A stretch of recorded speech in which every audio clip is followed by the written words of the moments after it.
que mia sa tuaro, le que mia wedo, ya nyone mia, ne no como susua, ona cheba na bibe gapopo ya le que me. Nya pata, nya wa sususo, nya be kukaunji. Nyo pata mia bo, susu ne va de to agbo. Be le que mia o to ya, nya poto emia. Ale que mila wedo. Nya nani, nya de sususo. Wa mi le pa be ya mbushire matua. Moi mbushire ntako bele so ambe kwa bele so. Mia no viu que poto les asia kumia, mia bruno be mi de kuna be. Mia ba gbe a, mu le viu, agbe de ka kwe. Ni ja gba be ni mia le be na esia. Ni mi doblia, mo no la so ho, bia mu je on de be pe o mo no la so ho. Fi, bombarazia afi ke nyola no sia. E ko nyinya. Ona agbe to dunu awla no siko e. Barrage moi, on est bento. Non ma benwa. On est trois du sous-boulot, tenez, wa tenez, na mi anya volé pied.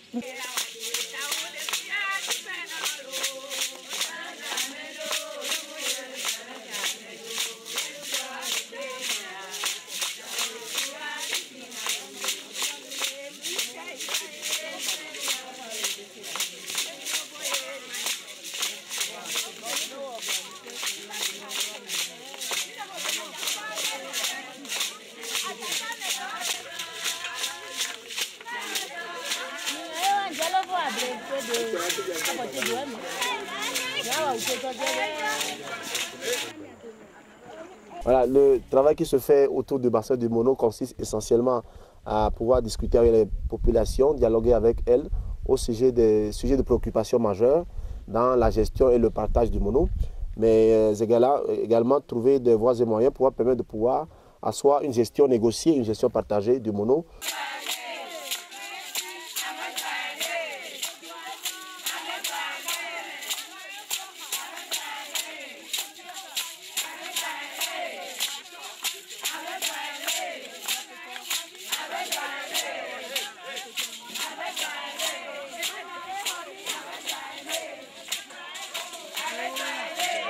Mono que le mien sia enye sika gane benyi nami sika benyi nemi ya boko le egbegaji otobo o le di eto ya kaka mpo le que mia sa tuaro le que mia wedo ya nyone mia ne no como susua ona cheba na bibe gapopo ya le que me ya mo yo lo mo na tuare ona da bia ba ya me le que e ya le que ya na gapopo do dia ona na kwareka o na jardin mo gamelo kwa weke mi glonyi mo nya jenko e wa kpo nyi to cha gbo na gam na su na mia jardin to cho awo to anya bi an na yo o to a ja fran lo mo ja ba gbili na yo Be di be ma yama sa mbo susu ba to agbo.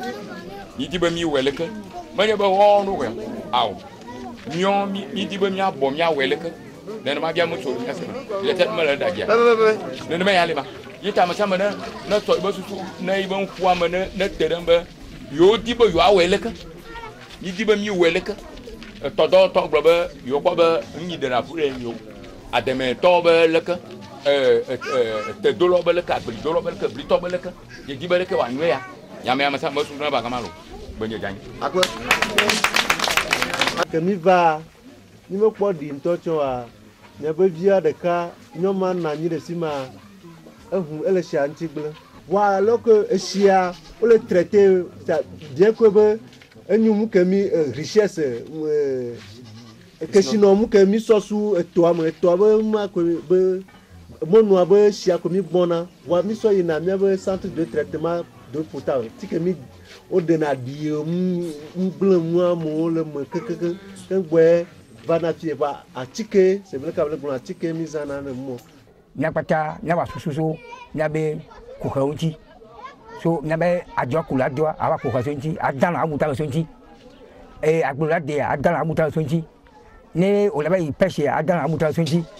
Na yi mono mono anchicha ke ola do nchi vivicha esi won apole gbese agbe a ni magbon be o ma hun si esi la lo amepete ojo kado mi ambe agble onchi o no mi aten wade ya don vide wa o chala pedo mi kudo machine me te anyi ma nule ame wo de na gba ntonto me wa anyi ma de ngbale wa si o yo la gave de la fibu so gba mo donc obligé à et de la de gba me et ne peut à trois elle a gba ko me balo donc un doubenya elle a de fukumwe année que la va pour les doigts il a gba odoa et ne gba odoa et pour moi mais il a gba ji doko et que gba kole doa e kota bi ko e potona me ro ko la tingba wa ba kudo gba o me ne peke me be ate nyo vitu kidea nya to fulaleo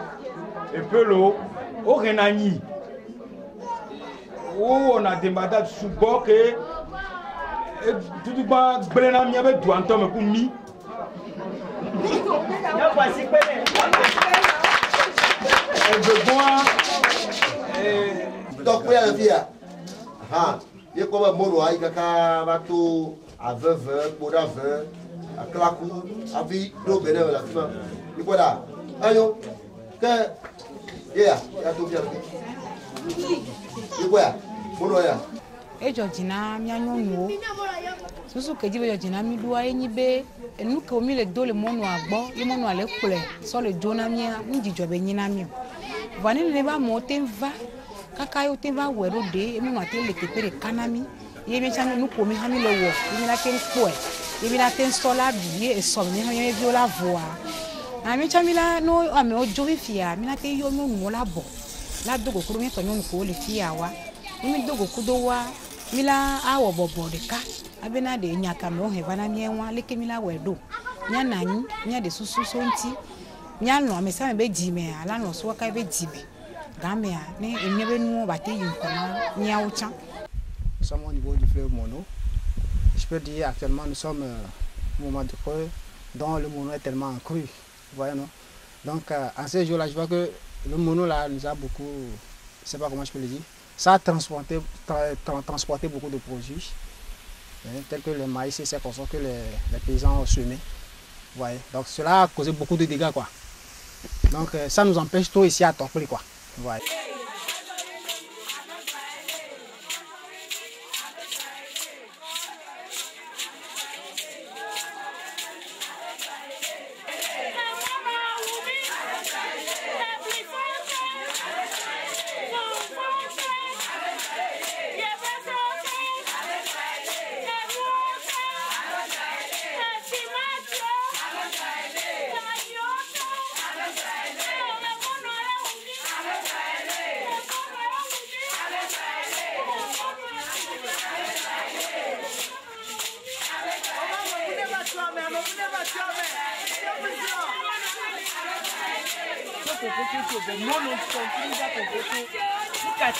Parce que mon noir est une togoto, nous venons.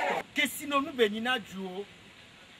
Mais à l'école, va te faire que cavado grand popo. Voir même on a des comme à l'autre de y a yarlon. Et mis le bloya. N'est pas bassin du fleuve monoir. Donc, mon a donné un cadre à Doumé. Tu as fumé la haute dans les premiers mois. Mon fils a embouché l'antique balato. Elle n'est pas pour. Donc, on est à d'autres gamins qui la dora, un peu d'origine. Wa mi le kpabe ambushire matuma mo ambushire anta ko beleso ambe ko beleso fele ke mi to ka mi tin to ambushire wa ne taro le ke o to na sabla tin odojia mais que ONG va fier la konya gbona. Nous ne savons pas que le fleuve Mono, dont nous sommes un village riverain, a assez de richesses qu'on peut exploiter. Bien sûr qu'il y a des conditions néfastes, mais il y a assez de richesses qu'on peut exploiter. Ça, tu as commis sur un bien vieux. Il y a et tu as un banana mingougou. Donc, et si vous voyez que vous avez une goutte de toile pour y aller, nous avons besoin de dire que nous avons de nous matin matin. Et puis il y a des camions qui vont mettre le supporter. Ok. Que pour nous si avec Dena, alors si avec Yonadia. Ok. Il faut bien mettre. Au geste. Mieux à tout va, mais nous y connaissons. Elle connaît. Oh bon, il y avait CV, il y avait CV pour ensemble. Donc à Mindoué, mais il y a donné encore des un président, un secrétaire, mais il doit avoir bon nous autant. Nous autant. Mais ami faut pas que nous. Kafra, mieux mi la vajo. Nous que les joa, et pour la rojo kaka mi ave vieux, mi ave to bulo vieux ça. Là va non, fait c'est ça kaka. Là va ni to. Donc nous be nous ni que ya que mi no doué, ni a che ko ya barrage moi, on est bento. Non ma benwa on est trois dix sous boulot tenez wa tenez mi anya voler pied coucou non couteau wa mi faut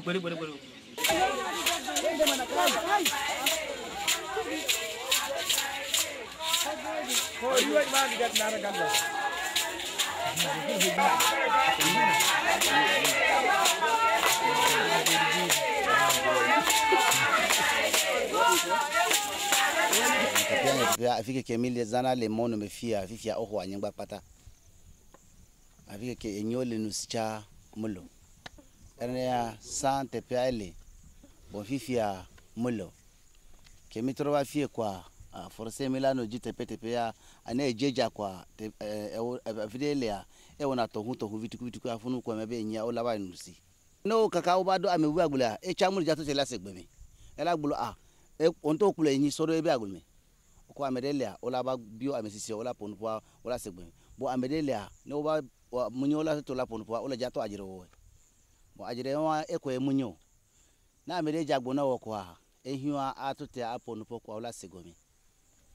Agule de la obesia ni yechani deka todo la cha deka fula no cha to echani deka gamia ola do te pede ku yare nami elenye atakwa me o akpare o ola te pede ku nami bi de ne deka wa ne no mi adumi ni mi ba anofu no mi anoglo enyao de funa ni o ke o klona enya so ba gble na nami kulova nusiacha esia ekpemilenu ebluna baba de ke gboya ba no kwano nuwa ele funma wa po akwa wa chana mi e flano cha ola se obiru ku gom gami wa tinde barrage biri no ne afiko ogwenya le kwa o de barrage biri no gami wa chano site kwa o ba nusiale funu gami ni mecha me ba gbe ani nkora mi ro o ba me jiro sugbo èmi agbo eseke ifi o ma ten de sebe lekeleke o ama o le la kwabi le me ama o le kuro me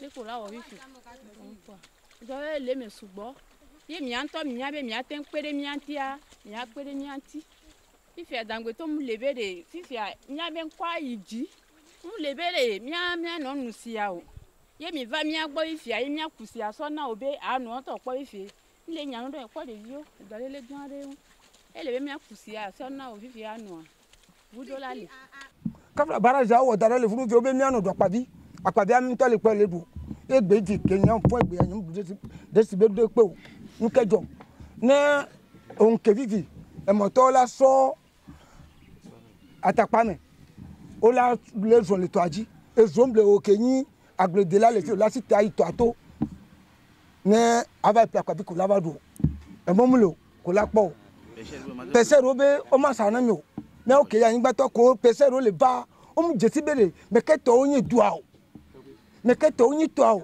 va me o yin na gbo to vrai na gbo to numero 1 ya nya kemle ya gbon mi wan yin be le jo le school ko hum ji sha le jo le school mi ko do me o ni na gbo to le fun do le fun o do la ji mi abedio o la o do le fun ga me de jo chalabo ga me mi abe to ya adomela ba na me do vire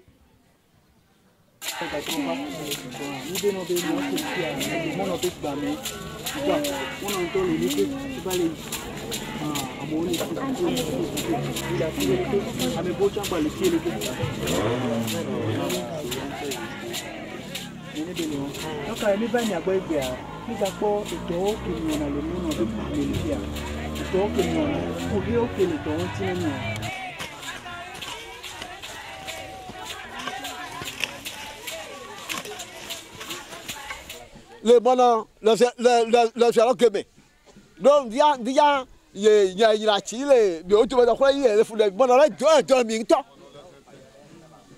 mono la fia do mi to no amui edukuli o le bi voile mono la fia me ya le eje nu papa me e wa na mo je be ka no fia ka wa sa mo you wa atepo ada to mo no lojiro yo no ka chacha no yo kolo beneto to me no be iko da we la fu to jo le mo no lo fe mene ba ejo ke no le da nyo ejo to le da ni ke da ba cha anyo kula adogbe kuleka de ko ba do be la de ke o le da do ma de ke go ni onu ko kwa yi kuleka le mo no lo fe lo me ejeje ne ma don ku gbadegbe ya baya mono egle anu so mi anti bayi enuka be wona e ba do na le gbegbe ame ko keke le mono atoa estil klo ojona abenuku cha kopo cha na ko cha egblena eye ke na gbeto wa va be ba pot ba didi vide nu anga wa jona le mi agbo eye gbevi ya ke mi ba do mi agbo susu ke la no mi si la nyebena mira no edu eye mi ali tanti e mi akpo bena kengbe mi ame ko le mono be flu fi mi la kpo ho bi le mono be nyantia eje bena one ola so mono la ye godoa e de na fu ola kpo be ola tin pede du kwanti wa do anato edia.